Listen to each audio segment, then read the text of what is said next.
Hello, Ollie. Hi, Ian.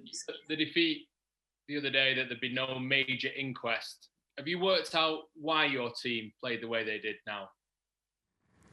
Yeah, well, of course, you analyze the games as you normally do, and I think it's been made a lot of it, of course, because it was top against bottom, but that's Premier League, and I think people show a lack of respect for Sheffield United as well because I think they've been unlucky this season, and this game they got what they have deserved so many times earlier.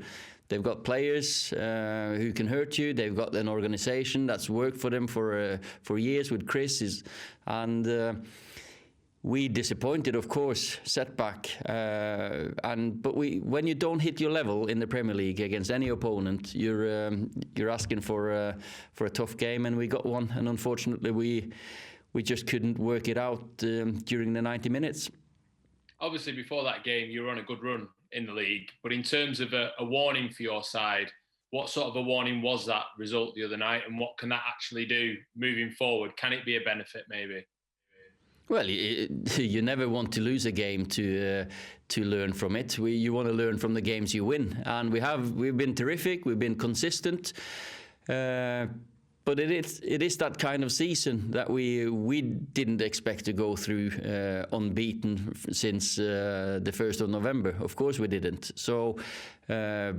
But we wanted to, and we still want to go start on a new run. And we've always bounced back after defeats before. This season, we've done remarkably well after most of the defeats. There was one where we lost to Arsenal, and then we lost to Başakşehir just after. But apart from that, we've always bounced back with a good result and a good performance. So expect everyone to perform well, and then let's hope the result comes thereafter. You can never control the result. Simon Stone. Morning or afternoon, Ollie. We're back in this sad situation again. Could you just give a club perspective and your perspective on the reaction to Axel and Anthony Martial after Wednesday's game? It's just incredible that we have these scenes still, or this abuse in 2021. We've been campaigning for a long time now in the Premier League, and I think to be honest, I think it's working. But there are still some people that haven't got it, hide behind the social media, be anonymous, and it's unacceptable. And of course, it's disgusting. And the players and everyone, we've spoken to each other, of course, and they're fine to put it that way. It's just they're not Man United fans in my head anyway. When this happens, we're all standing behind every single one of our players. How are they? And in particular, Axel, who's such a young player just coming into the first team? No, Axel is fine. I've spoken to him, and of course, he's not nice, but he's a strong boy and a strong character. He's got good support from his family, and we're his family in the club, and so his teammates are his family. So it's something that you don't expect to see now. But you're not really surprised once in a while when it happens, because there's still, as we said, some people that you feel sorry for, because that's what you have to do for these individuals. Simon Peach. Hi, Ollie. Just continuing that theme just for a second. Do you think more needs to be done to hold people to account? Because you wouldn't be able to say that to someone in the street or abuse someone like that. But at the moment, you can get away with it on social media platforms. I think the social media platforms needs to be looked at. Yeah, if you can create anonymous accounts and you can abuse people, of course it's not right. And let's hope we'll work together with everyone to stop this nonsense. Just looking at the squad now, Jesse Lingard's obviously on the verge of joining West Ham now. There's lots of talk about Marcos Rojo. I don't know if there's any update on Sergio Romero. I didn't know if there was any information you could give us on those situations. No, likely that Jesse's loan deal with West Ham is going through.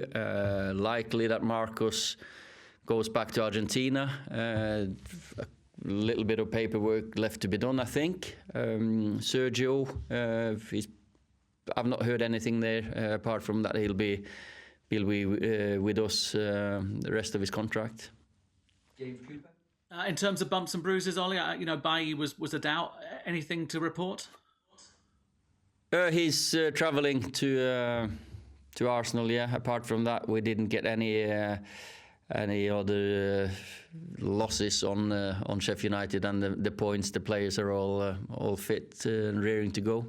In terms of the game, I mean, Arsenal against Manchester United is always a big game. You had a sticky patch you just talked about with the 2 defeats, but I think since then both teams have kind of bounced back impressively. Yeah, I got to say they've been impressive lately. Turned it round. Definitely after the Chelsea game, there was loads of pressure on them, and since then they've really performed and got results. We're going to bounce back. Always great games against Arsenal. Away from home, I've got a few good memories with myself. Of course, we went down there in the Cup and did well, and there's been some Champions League games, and there's been some classic games between the two teams over the years, and hopefully we can put on a good performance and get a result. Carlson. Yes, hello, Ole. Hi. So Arsenal now, and it's almost impossible not to ask you about your fellow Norwegian Martin Ødegaard. Do you see him as a good signing for Arsenal, and what kind of problems can he cause you tomorrow? Yeah, Martin is a very talented young player, and we know from the national team that he can cause any team problems. So I just hope he's not finding his form on Saturday. Wish him all the best. He's a good boy, good attitude, right character. So I'm sure they've made a good signing there. James Savundra. Ollie, it looks likely that Jesse Lingard's loan spell with West Ham will be confirmed a bit later today. What are your hopes for him during his time there? And can you see him coming back into the fold after his time there and coming back into the first team setup? We want Jesse to come back here revitalised and having shown at West Ham how good a player is, of course.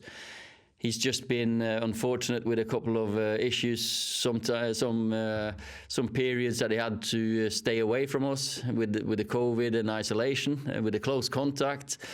And he's just, the rest of the team has done well. We've had little to no injuries, and he's not forced his way into the team, unfortunately. I just want him to go there and enjoy himself, show how good a player he is, and come back as a Man United player through and through. Last question is for Andy Mitten. Hi, Ollie. Hi.